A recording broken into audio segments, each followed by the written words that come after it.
self-generated code as well as these components. Yeah, and I always like to use the analogy about SBOMs just to kind of simplify it. Like if you go buy, let's say, a jar of canned tomatoes, or jar of canned tomatoes. It's either a jar or a can, I guess. A jar of tomatoes, or I usually use a frozen pizza. On the back of the frozen pizza is all the ingredients. So you know if you're allergic to one of the ingredients, like what makes up that pizza.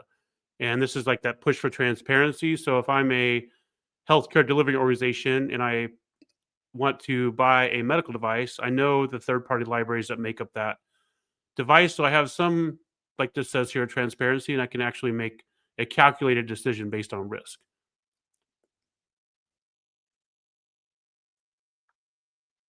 You still there, Trevor? Oh, are we back there? Yeah. Yeah, I think my internet dropped for a second there. Oh, no worries. All right. I heard you starting where you were discussing an analogy around a jar of something. And so I pivoted to a frozen know, pizza analogy. a frozen pizza analogy. Yeah, that's a good one as well. It's a very similar effort for why food labeling was created at a certain point. And this is another type of labeling, is transparency and openness about what is going into a product. In this case, a medical device. For food, it can be obviously whatever you're eating. Another one that I know you've mentioned in the past is like a car. You have the right to know what builds the car, what goes into the car, different components within it.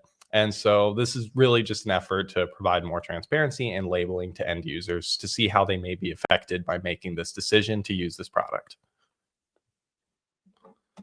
All right. Now, why does the FDA care about SBOMs? Like I said, SBOMs were originally created more for legal and licensing compliance. The FDA is focused on SBOMs for cybersecurity. So how did we get to this point here? Regulators want to see a shift left approach with cybersecurity in development with medical devices. What we mean when we say shift left is taking things earlier on in the design and development process. So we're building security into our product as opposed to trying to retrofit security on at the end once we finish developing it. SBOMs are a great way to do this. As you're developing your product, you're able to iteratively perform assessments on the risk profile of your system, identify any vulnerabilities or risks that you may be introducing into your system as you're generating early SBOMs, tracking them and monitoring them. Now, so are you saying that SBOMs are just a good practice in general when you're developing software from a risk perspective? Definitely. And this isn't just specific to medical devices as well. SBOMs are commonplace within the automotive industry, industrial control and automation systems. You'll even see them in finance. You'll see them obviously within the legal use case, but you can look at a lot of very large software products as well. Slack was an example for a while. I'm not sure if they still currently have that, but you can look up their SBOM online and you'll see that publicly hosted just for anyone to access, which is the industry best practice there. But many different types of companies will use SBOMs, not just medical devices there. Cool. Now, ensuring compliance within an SBOM is a great way to enforce security, start to finish, and end-to-end solution. When we're tracking components, as soon as we integrate them into the system, we're able to see in real time what vulnerabilities we may introduce and how to appropriately fix them. It's also very important for the FDA that users of a medical device see what makes up the system. We were talking about some of the examples of why having proper labeling is going to be important. Users have the right to know what makes up the product that they're using, but it's very important for them to understand any risks associated with its use. It may be the case that users want to see what goes into the SBOM and they identify that there is an unsafe component being used in the medical device. They would then be taking on some risk by using that product, which is their right to know if they are taking on any risk. This is also great for the manufacturers to adhere to and proactively talk about any potential risks of using the product to avoid any situations coming up where users feel uninformed about potential risks in the system. So this would be like if I have access to the SBOM and I'm a healthcare delivery organization, and I know that the medical device is vulnerable to Log4j, as example, which is a third-party library. then I can make an informed decision if I'm going to put that device on my network. Is that kind of what we're saying here? Exactly. If you didn't know that there were vulnerabilities already in the device, you may have just made the decision where otherwise you would have decided not to integrate it into your existing system. So, this is a great way to help allow users and operators to make some more informed decisions about their products and about their health overall. Yeah, because in the past, I know with like Log4j and Shell Shock, a lot of medical devices, nobody knew that they had those third-party libraries in there, so they're actually vulnerable, but the healthcare delivery organization did not know they were vulnerable because SBOMs weren't mandated back then. Definitely. And even if you are looking at a situation where you're identifying it with an SBOM, SBOMs are a great solution for tracking down exactly where you are seeing that effect. It may be the case that you know that you're using Log4j within your system somewhere or another, but it can take hours to track it down, sifting through the code base and trying to identify where exactly you're integrating it into your system, especially if you're doing it through a transitive dependency, which is when a dependency is calling to another dependency. With an SBOM, it's going to point to you to exactly what dependencies are calling other ones, exactly how and where they're used in the code base. So the second you identify a vulnerability, you can quickly remediate it as you know exactly where the source came from. All right, now, when we're developing SBOMs, the FDA calls out to the NTIA minimum elements as how they want to see SBOMs structured. This is a list of components that would go into an SBOM, and for each of these will apply to every single component within the system. So this will be any third party as well as any first party dependencies. It can be a little bit trickier to get some of these for software that a manufacturer has written themselves as the OEM there. For an example, identifiers such as package URLs or common platform enumerators can be a little bit more tricky to associate with code that you've written yourself. However, the FDA still wants to see these minimum elements associated across full SBOMs.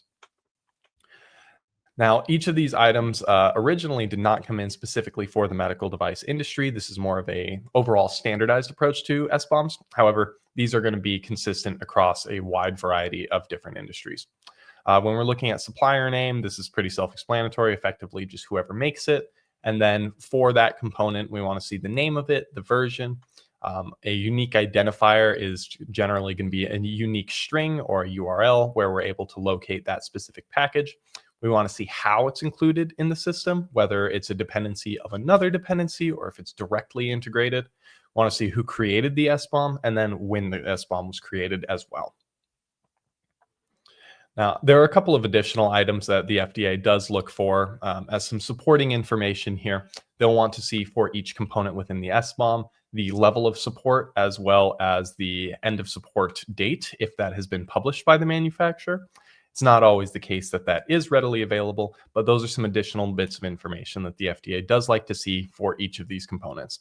Now, these are not NTIA minimum elements, hence why they are not listed here, but these are some additional controls or some additional component elements that the FDA wants to see to prove some further security within the system. And all this is supposed to be in machine readable format, which is often a challenge for some organizations.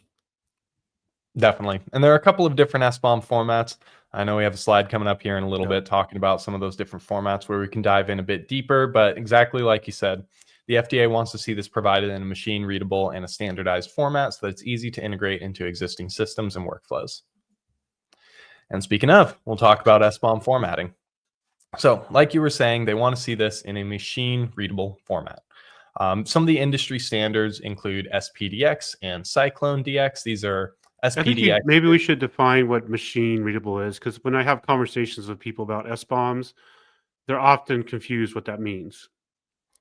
So typically that is going to mean the just type of file that it is. The standard approach and what is accepted by the FDA is a JSON or XML file, which those are generally going to be pretty difficult to read easily.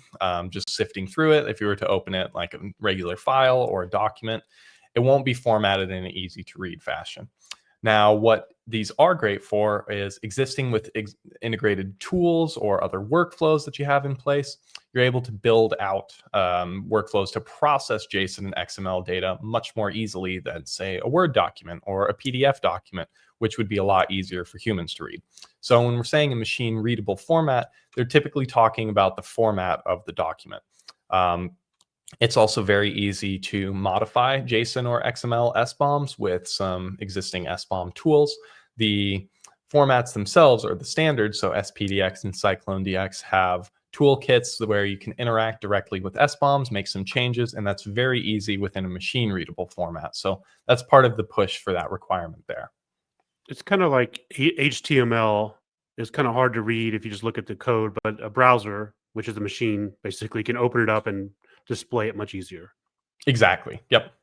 And with a lot of these, you're able to make it a bit more of a human readable format. We would generally recommend moving these from JSON or XML formatting and moving it into an Excel document, which it'll still be quite a big Excel table and a little bit tricky to read, but it's a lot cleaner than just trying to get everything, trying to sift through everything in its original format. Now, the two main industry standards for the actual format of the document, not so much the file format, is going to be SPDX and CycloneDX.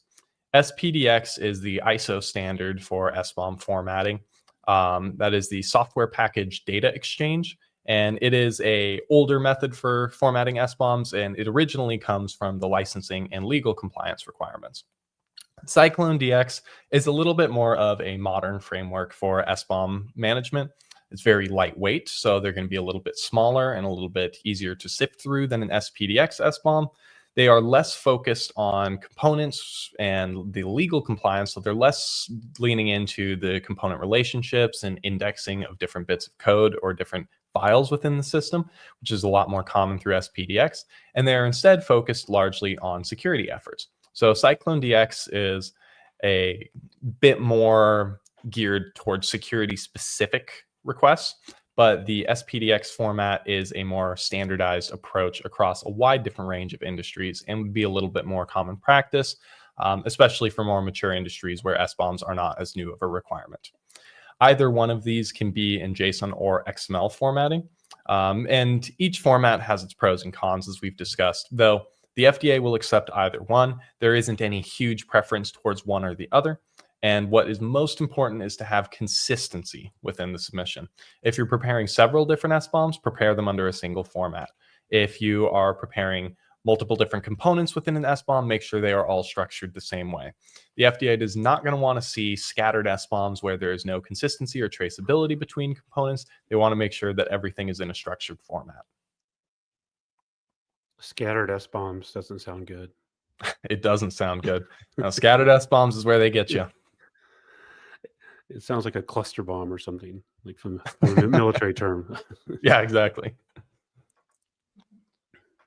All right, now talking about some of the other benefits of when we have an SBOM within our system and when we're properly integrating SBOMs into our workflows. One big thing and the main thing that we're really looking for is increased transparency into the product. We really want to understand what is going on inside of the device. We may even be able to identify transitive dependencies that the manufacturer wasn't aware of.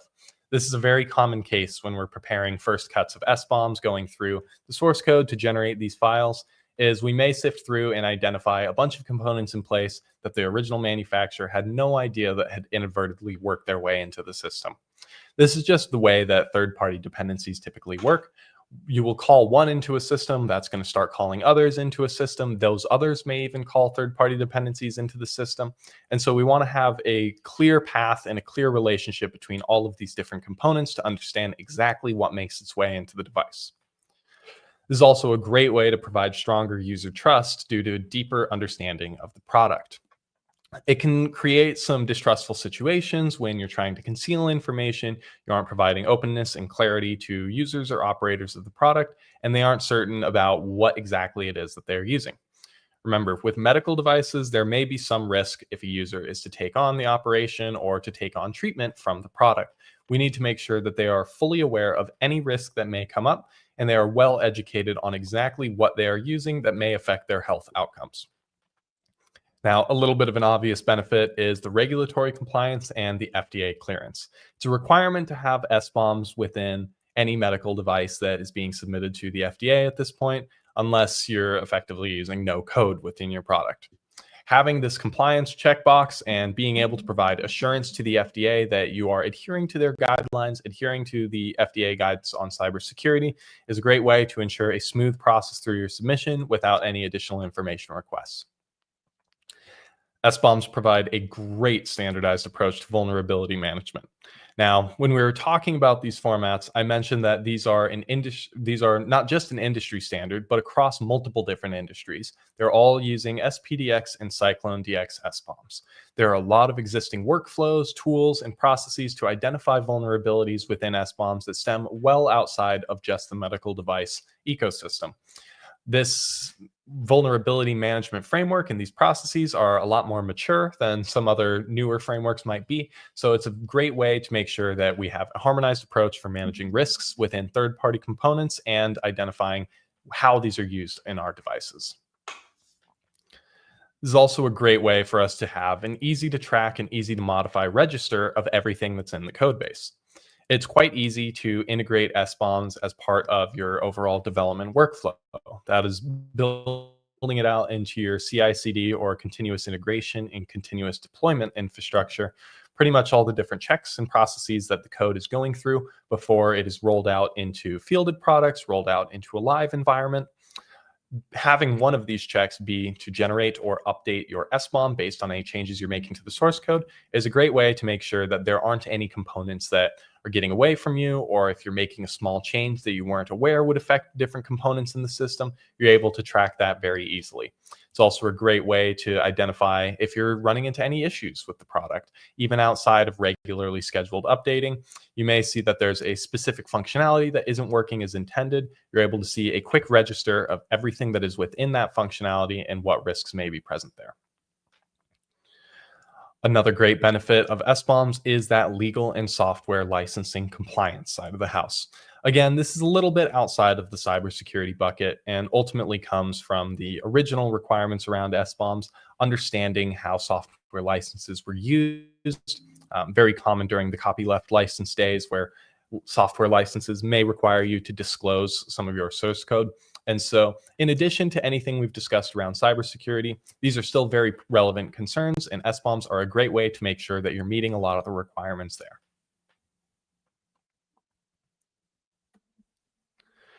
All right, now, when we're looking at SBOMs, this is going to extend past the pre-market submission phase and well into the post-market phase. I know this is a constant struggle figuring out how to make sure that cybersecurity is addressed, even for fielded devices that have been out in the wild for a long time. So we want to make sure that we have SBOMs as a continued process, not just a one-off check. Earlier, I was talking about how integrating it into your existing CI/CD infrastructure is a great way to have these automatic checks when you're generating or modifying SBOMs. And so we want to see that these processes carry well out into the post-market management of the product. Now, these supporting processes can be through tooling checks. This can be through a process internally, a review cycle, whatever that might be. Generally, this is going to be most efficient through tooling checks, since they can automate a lot of that process, hence why I was talking about some of that integration deployment there. But whatever we're doing, anytime we're making any changes to the product, we want to be sure that that SBOM is fully up to date. This is also going to lean into some of the labeling requirements and the transparency requirements that the FDA has.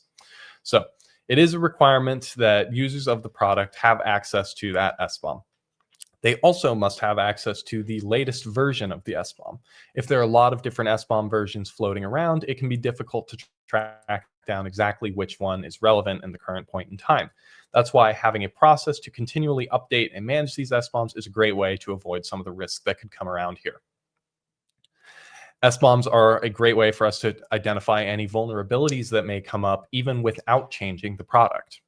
So what we would see in that case is we may have a third-party dependency where we don't change the version of it, we aren't changing the source code, but a security researcher identifies a new vulnerability or a previously existing vulnerability that was not known until this researcher identifies it, and they disclose the vulnerability.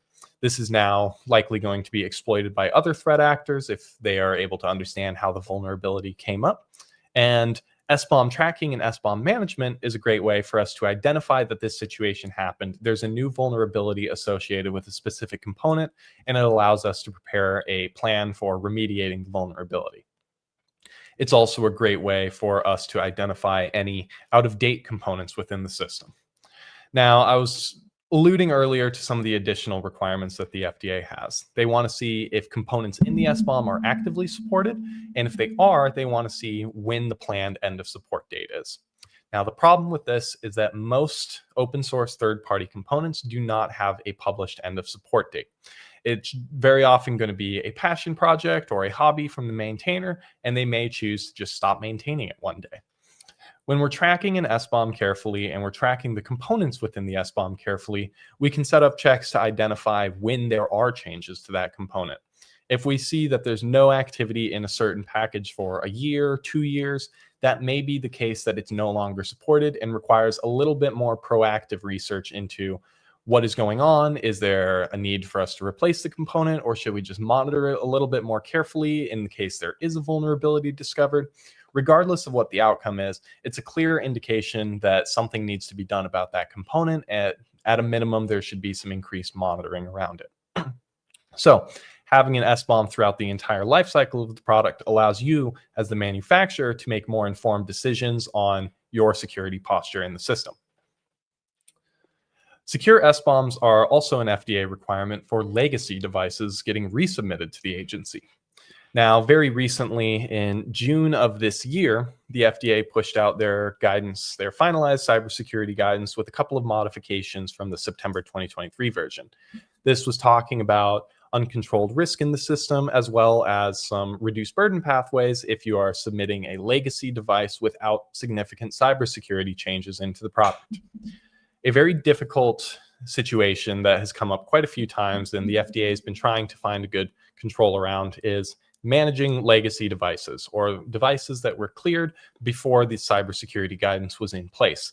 There are hundreds of thousands of them, if not millions, deployed in hospitals around the world. And so how can we try to make sure that we're getting them to a level of security and a level of confidence where we aren't concerned about extremely sensitive risks in the system without needing to effectively redesign existing products, since a lot of these may be very, very old and would not work well with modern cybersecurity compliance. SBOMs are part of this solution in its current state. What the FDA wants to see, if you have a legacy device that you are resubmitting due to, say, a change in your indication for use, or a very minor modification that is not affecting cybersecurity, then you can prepare a reduced burden pathway of that cybersecurity documentation. Part of that is going to be your strategy for post-market management, an assessment of uncontrolled risk in the system, uncontrolled meaning there is a potential for patient harm, and finally the SBOM, as well as any of that supporting documentation around it, and the safety and security risk assessment of each component in the SBOM. So for fielded legacy devices, SBOMs are a great way to help bring them back into the market, allow you to make some changes without the full burden of cybersecurity documentation that is required for new submissions. I know this reduced documentation pathway is still quite new, and so it's something where when we're discussing this with a lot of prospects or clients, they may not even be aware that is an option. This was a change when FDA released eStar version 5.6. We're currently on version 6.0, so made another little change since then, not relating to cybersecurity, but it's a very, very new process. We want to make sure that we're staying up to date with any of those latest and greatest processes available. Do we want to cover any like the common tools used for SBOM? Definitely. So there are a wide range of SBOM management solutions out there. All of them were great for integrating into existing workflows or creating new workflows for the post-market management of devices. Namely, FOSSA is a great tool. It's what we utilize for a lot of our in-house SBOM management tasks. There are some other solutions. Sneak has been a very popular solution that we've seen used in the past. Black Duck has been effective as well. There are also some open source tools. Dependabot is a great tool that comes inherently in GitHub repositories that can track all of the third-party components within a device. Even the native tools, Cyclone DX and SPDX, both have open source tools that you can use to generate SBOMs, to manage SBOMs, to modify SBOMs straight out of the source code. So there are a ton of different effective tools available out there, all at, of course, varying details and varying price points. We like to use FOSSA due to a lot of its ease of reporting and its ease of management of multiple different SBOMs. And so it's a great solution for us, though there are going to be a lot of different pros and cons depending on each tool that you choose. Cool. All right. I'd also like to talk about some common SBOM gaps and some common deficiencies or additional information requests that we see come back from the FDA. SBOMs seem to be a very common source of these additional information requests, and so it's very important that we make sure that we have these done well and done correctly the first time. One very common one is that SBOMs did not adhere to the NTIA minimum elements. We may have been missing, say, who created the SBOM, when it was created, some details about specific components. I know when we were talking about those unique identifiers, such as package URLs, those can be really hard to associate with certain packages, especially when you've created them yourselves. So the FDA wants to look into these and make sure that we have coverage for each of these categories across the entire system. Another one would be SBOMs not being presented in a machine-readable format. Now, oftentimes, when especially using some different SBOM management tools, they will print out these easy-to-read reports that would not be accepted by the FDA in form of an SBOM. This is not technically the SBOM itself. This is a report or a wrapper around it so that it is easy to read, generally put out into a PDF or a Word document. The FDA wants to see the actual software bill of materials itself, that JSON or that XML file. Not an Excel document, which we see a lot of manufacturers try to submit everything on an Excel document, which is not considered machine readable. It's a little bit of a gray area with the way that eStar submissions work, since they want to see the Excel format, or they want to see Excel, or they want to see PDF. But we generally have to map a XML or JSON SBOM to Excel so that the FDA can ingest it as part of eStar, though it does cause a little bit of a formatting issue there. And so it's a difficult one to navigate. And, the FDA seems to work with you a little bit. They understand some of the constraints around eStar and that we're still requesting it in that JSON or XML format, but it is a bit of a difficult situation at times. Another very common issue is that the SBOM doesn't cover everything in the medical device. I'll give you a very common situation that we see all the time. We'll have a medical device that connects to a mobile application where you bring your own phone to the system, and then that mobile application calls to different APIs in the cloud for some processing based on what's happening with the medical device. This could be a wearable device, it could be an oxygen pump, it can be a wide range of different products. Now, when we're trying to understand what goes into that medical device, where do we start drawing the line? The mobile application goes into it. Do we draw the line there, or does the phone become part of the medical device? What in the device itself needs to be included? What in the cloud server needs to be included? The short answer for any of these situations that may come up is anything that is a vital component of the system that you control. So for any third-party systems that interoperate with the device, we'll take the phone in that example. You control the mobile app on the phone, but you don't control where the mobile app is running. That phone is not part of your ecosystem and does not need to go into the SBOM. Everything within the application, everything within the device itself, everything within the cloud server does need to go into that SBOM. So making sure you have complete coverage and you aren't missing any areas is vital for this. It may also be the case that SBOMs are missing important components. Now, important components could be identified third-party components referenced in other portions of the submission. The FDA may see that an operating system was mentioned in one area and not mentioned in another. That could raise some flags or some concerns for them. They may see that you only have third-party components, or you only have the source code written by the OEM, but you don't have both of those included in the SBOM. Whatever the case may be, it's a very common situation to see the FDA find discrepancies between other portions of the submission material and the SBOM, and they want to see which one should be treated as the source of truth. It's also a very common situation that SBOM components are missing the support status and level of support. If you remember back to when we were talking about the NTIA minimum elements, these are not within that list, so they can be very easy to miss. These are additional requirements laid out by the FDA that can be difficult to track down due to oftentimes the unavailability of the level of support or that support end of support date for a lot of third-party components. We want to make sure that this is tracked across all different components within the SBOM.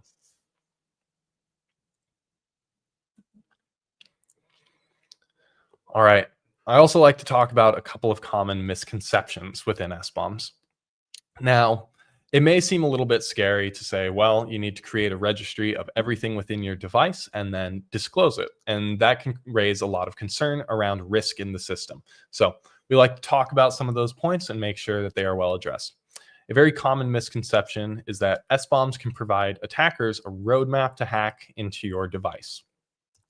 SBOMs are an effort in transparency and in compliance. If you have an SBOM that is publicly available with enough information for an attacker to use that to compromise your system, that is an indication that you are not doing your due diligence to keep up with security in your product and you are pushing out an unsafe device. You have to be sure to address any vulnerabilities within components in your SBOM, ensure that you are maintaining any of the systems within that SBOM, and that you are not allowing yourself to leave known vulnerabilities within the product. SBOM should just be a register of what components are in place, and if you're able to provide enough information for an attacker to compromise your system, this may also be an indication to users that they are using an unsafe device. So as long as you are doing your due diligence to track and monitor components within the SBOM, address any vulnerabilities that come up, this should not be the case. It is another common misconception that SBOMs could allow competitors to recreate a device by understanding what goes into it. Generally, the secret sauce of any product is going to be the originally developed code from the manufacturer. As a reminder, the SBOM does not include this code itself, it just includes a list of what code is included. So it'll say we have this specific component at this specific version, we have maybe a third-party component, and then maybe a proprietary component that are integrated into the system. But it does not say that we have all of these different bits of code within the SBOM. It's purely referencing out to the different components there. So it should be thought of as a register or a list or maybe an appendix even of the different components, not of the source code itself. Right. Hey, we have a question that came in. I'll go ahead and display it here. That's a good time to ask it or to answer it here. So this is saying, while an SBOM is in the cybersecurity portion of the eStar, do you recommend creating an SBOM even if a device containing software or firmware does not contain digital health technology or cybersecurity? In general, SBOMs are a great practice for software development for a wide range of reasons. So we talked about some of the legal and compliance purposes that are very helpful for an SBOM, but we recommend even outside of regulated industries having SBOMs for your product just due to it being a lot easier to track components in your system. It can allow your developers to troubleshoot problems or bugs, vulnerabilities a lot more easily. So there are a ton of advantages with very minimal downside to having SBOMs. It is pretty easy to integrate into your existing CI/CD infrastructure and provides a lot of upside. So we do recommend SBOMs across a wide range of products. Of course, in a lot of industries or in a lot of devices, it's not going to be required. And so if you are not subject to cyber device regulations by the FDA, obviously you don't have to prepare an SBOM, but it's still not a bad idea just for internal uses and internal debugging, as well as vulnerability tracking and management for your internal quality system. Effectively, it's a best practice. Yep, exactly. And so we would even recommend it, like I said, just on general projects without the regulated drive, being in the medical space, being in the automotive space. For general tech projects, they can get into massive dependency trees. I know even some personal projects that I've worked on very quickly get up to 400, 500, 600 vulnerabilities from third-party components that I'm integrating into the system. And that lets me know, okay, maybe I should step back, try these different components as well to try to get that down to zero. So right, SBOMs are a great way to track risk in your system, regardless of the use case. Cool. Now, one other very... Also, Rochelle.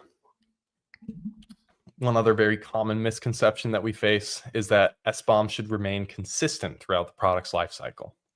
These are constantly evolving deliverables. These are constantly evolving items. The SBOMs and the reports generated from SBOMs should evolve as much as the device is evolving. Remember, when we're providing SBOMs to users, these need to be the latest version of the SBOM. And so it is expected that as your device is out in the field, as you're continually iterating your device, you're able to make some changes. Maybe that's to the first party code, maybe that's to the third party code, but you're making changes to the device. The SBOM needs to keep up with all of those changes. So it can't just be a one and done process. We also see that a common misconception, which we can talk about as, we just gave a decent example of that, is that SBOMs would not give actionable insight outside of quick vulnerability identification. It's a great way to understand how your code works together, how different components relate to each other, how they talk to each other, where you're involving different third-party components, be it directly, be it indirectly. It also can talk to your legal compliance, to your licensing. There are a lot of great benefits of having SBOMs integrated into your workflow outside of just vulnerability identification. Yeah, the licensing you brought up is important because isn't there a situation where if you use certain third-party libraries, you may have to disclose your source code? Yes, and I will note that this is less common now. Recently, in the past 5 odd years, the prevalence of copyleft licenses, which do require you to disclose your source code, are very, very uncommon. Having said that, the average development time for medical devices is quite long. And so we often see development extending past 7 years for medical products. They're using a lot of old embedded systems where these licenses may be a lot more prevalent. So it is still a very relevant concern in tightly regulated industries where development takes a very long time. Though if you were to work on a new product, build it from the ground up today, it's fairly likely that you would never run into this type of situation where you would be using a license that you're forced to disclose certain components of your source code, since it's not common practice to use them anymore. But once upon a time, not too long ago, it was. And with how long it takes to develop these products, it's still very much a relevant concern for medical devices. Now, this will go right into the final point here, which is that SBOMs are not meant for cybersecurity and should instead be used for compliance. Originally, they were definitely used for that compliance purpose, and they were used for that licensing concern. That's why SBOMs were created in the first place, is to have a track and have a register of how you're using components to be sure that you're legally on solid ground. The use for cybersecurity is a little bit more modern, but it is a great use case for SBOMs. These are meant to be very flexible. These are meant to be a registry of components in your system. There's a lot that you can do with that information. So while both may be true, you can use them for either one, or you can use them for both in combination. All right, now we've covered a lot of ground here, so I want to reiterate some of the key takeaways if you're to take home anything from this talk. The first should be that SBOMs should be provided in all FDA submissions for cyber devices and are a vital component of medical device cybersecurity. It is very common that we'll see an additional information request, an SBOM was not provided, no justification around it was provided, or missing components within it. It's very important to make sure that we're getting this one right the first time. It's a very important area for the FDA, and they drill into it quite frequently. SBOMs must adhere to the NTIA minimum elements and be provided in machine-readable formats. Remember, we talked about SPDX and CycloneDX in XML and JSON. These are the industry best practices, and while machine-readable can be fairly broad, you could consider CSV or comma-separated values as machine-readable as well. We prefer to keep it to these industry-accepted formats. SBOMs are here to provide transparency and confidence to users of the product. Users have a right to know what makes up the device that they're using. They have a right to know if they're exposing themselves to any risk. SBOMs are a great way to do that. SBOMs are a very common source of FDA concerns and feedback. There's a lot that goes into an SBOM, and there's a lot that can go wrong in this process. The FDA is taking it very seriously, and they want to be sure that you are doing your due diligence to cover all of these concerns that we talked about within the SBOM. So make sure that you're going very carefully with this process and you aren't missing any key details. SBOMs boost the security posture of the medical device, and they are not giving up sensitive information to attackers. We know it's a very common concern that providing this information about what goes into the system can provide a roadmap to attackers, but as long as you're doing your due diligence for security, you're staying on top of any vulnerabilities that can come up, you're actively maintaining your system, this should not be the case, and this should only provide more insights and more value to you as the original equipment manufacturer to increase the security posture of your product.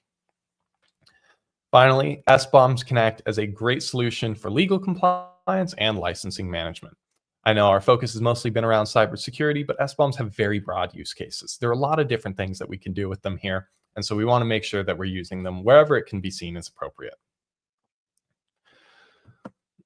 I know we covered a lot of ground, Christian. I wanted to see if you had any additional insights that we can add in here as well. I think you covered everything like really well. I mean, you are the brain box, as somebody once said in our company. So I'm trying to be the brain box too, but I didn't have my mushroom coffee this morning. So I'm well, there you go. A little bit. Yeah. I've got my regular coffee getting me going. And I don't have my cold brew today. I got to go get some. I just got back from Vegas yesterday, or last night. Well, cool. We've got a few more minutes. So we'll take some questions. If anyone has a question, we'll hang out here for a few minutes, see if there's any questions that come in. Feel free to ask. Just type it in the box, and we'll share it on the screen here and do our best to answer.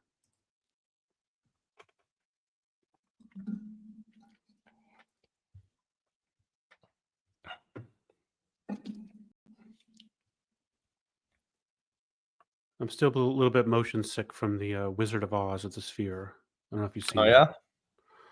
Yeah, they kept moving the screen very fast. It got blurry, but yeah, it was pretty good though.